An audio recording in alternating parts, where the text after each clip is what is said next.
So now that we have our journal row here, let's go ahead and create the actual RecyclerView adapter. So inside around here, so in our Java here, I'm going to create a new package. Let's call this, yes, it's going to be main. I'm going to call this UI like this. Actually, it should be lowercase. Very good. So inside of UI, right click. I want to create a Java class. We're going to call this Recycler. We're going to call this journal Recycler Adapter. Okay, adapter like that. Very good. And as you know now, we should extend this RecyclerView.adapter, and we're going to pass our own journal recycle adapter class here, and we're going to have our view holder class that we are going to be creating here. All right, so let's go ahead and fix all of these reds here. I'm going to implement those methods. It's a must. Of course, we have to create the actual class. All right, so this here, we're going to go ahead and create a class, and this will extend, must extend RecyclerView.viewHolder, which means we also have to create a constructor that matches exactly our view that matches. We have to create a constructor here that will match everything. Okay, there we go. So everything now is good. Now it's time for us to put everything together. So I always like to add a context. So I'm saying context, private. I'm going to create a list of type journal object or class model there called journal list, because we need that to populate everything. Very good. I'm going to create a constructor here, which we're going to pass both of those. And we're setting up our context and our journal list. All right, so let's start with our get item count, the easiest of the methods here. So I'm going to go ahead and say journal list.size. That's all. We're done. Okay, now it's time for us to work on our view holder, because this is what is going to contain all of these items, all of these widgets here. Let's get all of those in. Say public text view. I'm going to have title. I'm going to have thoughts. I'm going to have date added. And I'm going to have name. Okay, so this simplifies everything since we are going to have all of them are text views. I'm just going to put them like that. Okay, a little bit simpler. In fact, I can put all of this like this. All right, very good. And next I'm going to say public. And I want an image view. Call this image. Okay, that's where we are going to put our image. And that's about it. So, and here I'm going to create a few other items that we may use. User ID, just to hold our user ID. And I'm going to also hold our username, just in case we need that. All right, so inside here now, this is where we're going to do all the work. Let's put actually after the super is called. Pass the context here. Context, CTX. The reason I like to pass context everywhere is so that I'm able to actually start an activity and do all sort of things. Imagine that we want to make sure that users are able to click on our list row and do something like going to next activity, right? So we must have a context so that we can say context dot start activity, and then we can go forward. We may not use this, but it's nice to always have it there. So I'm going to set it up. Say context is equal to CTX. Okay, very good. So let's go ahead and say title here is equal to item view, because we have to go through our item view in order for us to say dot find by ID. That ID, say journal. I have to import our R.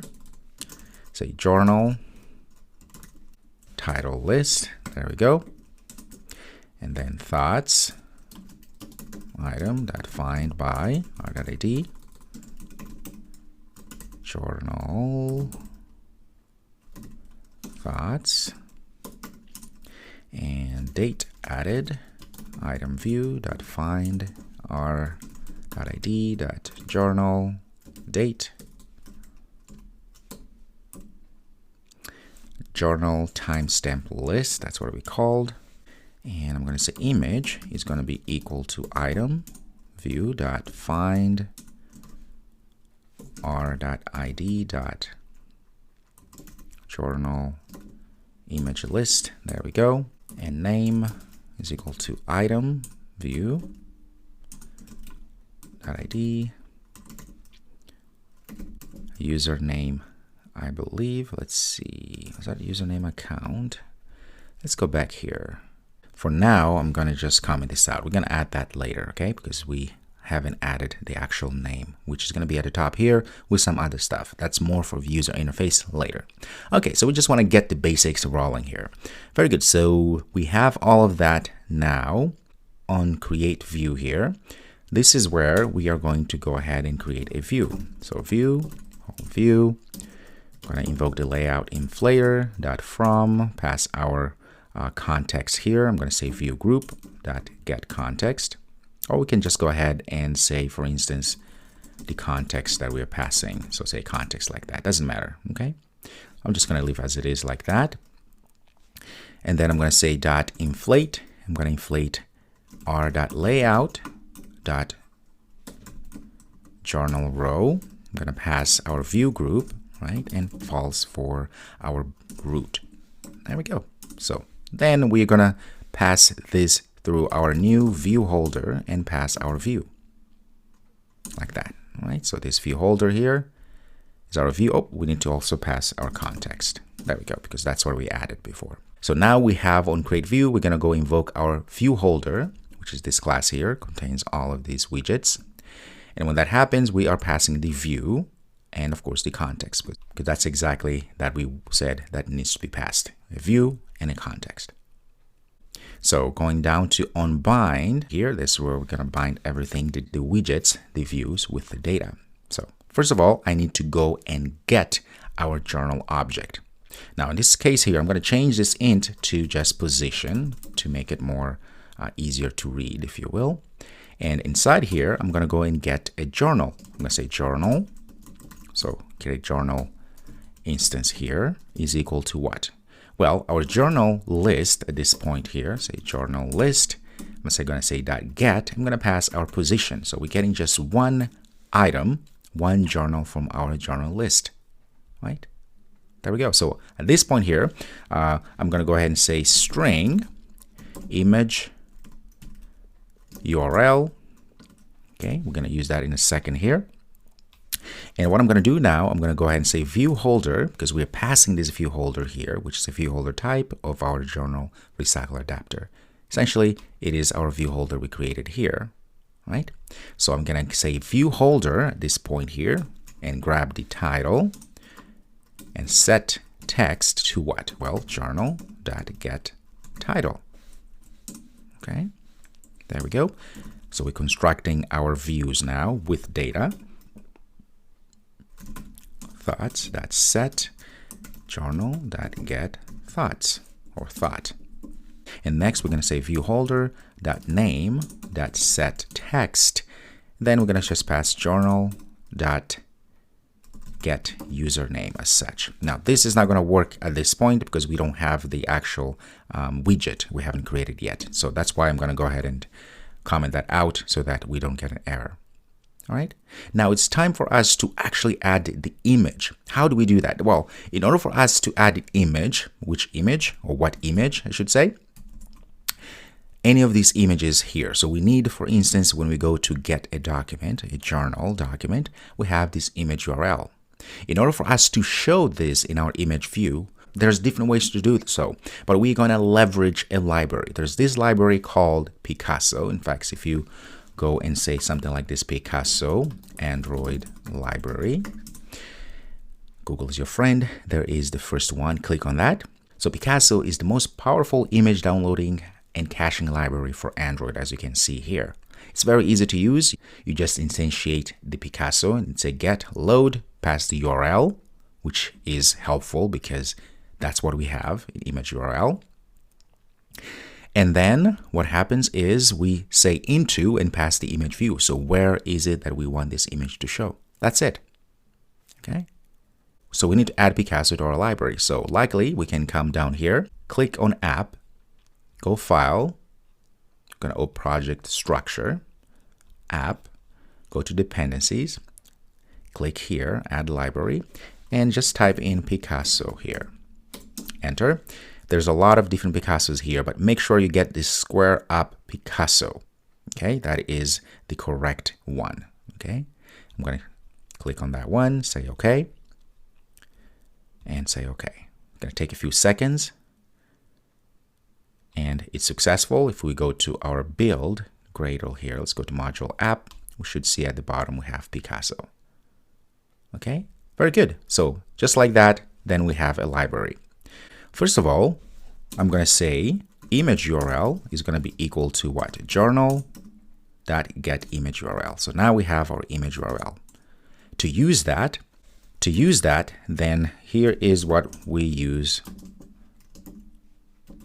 We use Picasso library to download and show image. Look how simple this is. All we do is say Picasso. Look at that, because we now have this dependency, square up Picasso. We can just go like that, use the get method, okay? And I'm going to say load. It wants us to add either a path or URI. We have that already, so image URL like this. And look at this, I can say dot. Can even add a placeholder just in case that there's no image. So there's an error, or maybe the server didn't serve us the correct image. We can add a placeholder image. Look at this. I can say r.drawable.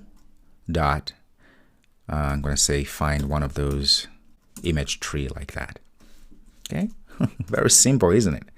And I can come also and make it fit. And then I can just go ahead and say into where? Into our view holder dot image, because that's an image view. That's that. Just a few lines of code. We didn't have to write any networking code or anything to get the bytes and do all those things. All we did here, invoke Picasso, get, load, pass the URL, and add a placeholder if you want to. We can also add other things, but most important here is to load and where you're loading this image into. The rest is just something that we added because we want to make sure that our application handles when an image is not found. Very good. So the next thing we need to do before even that, we need to handle the date. Now for the date that we're going to be getting, so if you say journal.get time added, that's what it is. It's a timestamp. So we could go ahead and find the libraries where we can convert timestamp into something that users can see and so forth. That's totally fine. But what we want to do here is I want to make sure that instead of saying something like April 10th or 19th, something like that, I want it to say rather something like 3 minutes ago, like that, or 13 minutes ago, or 1 hour ago. Okay, so how do we do this? How do we make it so that our timestamp, when we add it and we want to show to the user, instead of giving the date and all that stuff, we can actually have something like 1 hour ago, 0 minutes ago, or 2 days ago, 1 year ago, whatever the timestamp really is. So there's a lot of ways to do this, one of which Google's always your friend, my friend. You can come down here and say, for instance, Android plus TimeAgo like this. So the moment you do that, let's make this a little bit bigger. You can see here we have a lot of results. So there's how to convert time to TimeAgo in Android. So you can click here and you can read. So this is the holy grail for programmers if you don't know this by now. So there's a lot of questions and answers you can come and peruse around, okay, until you find what you're looking for. But I already found one that is way better. So in fact, if I go this TimeAgo from Medium, okay, click here, this gentleman did a great job. So here is the whole class, if you will, the whole program that he wrote that will do this TimeAgo. So if you are interested in doing this, of course, you can just read this and follow exactly how it did. And also he shows you here how to use it. You just say TimeAgo.get TimeAgo and pass the timestamp. Or there's method 2, which I like it a lot. This comes actually from Android framework, which is we use the date util that get relative time span string. So this is what we're going to be doing actually. I'm going to use this second method. All right, let's go back to our code. So before we go anywhere, I'm going to copy this link and put it here, source, like that, so you have it with you. Okay. All right, so I'm going to create a string called new, call this TimeAgo is equal to date utils. Look at that. We have the Android text date utils. We're going to use that one. Dot get relative time span string, and it wants us to actually add the time. Okay, so I'm going to say journal object dot get time added as such, and I'm going to say dot get seconds, like that. All right, let's go ahead and put semicolon there. We have a problem here because what we're getting here is a char sequence, and we said this should be a string. So not a problem. We know how to do this. We're going to just go ahead and cast everything to a string like that. Now, the thing here is that we're getting seconds, but we need to pass milliseconds. So I'm going to go ahead and multiply this by 1,000. I'm going to say times 1,000 to get the correct number that we need to actually get this 1 hour ago, 1 minute ago, and so forth. Okay, so we're leveraging things that we didn't create ourselves, but it's there for us to use. So this TimeAgo now, we can use it inside of our date added. So I can say view holder dot date added that set text now, just say TimeAgo. Okay, very good. So the next video, what we're going to do is we're going to continue working on our RecyclerView here and also journal list activity, and hopefully being able to actually start seeing all of the journals that we have added. All right, I'll see you in the next video.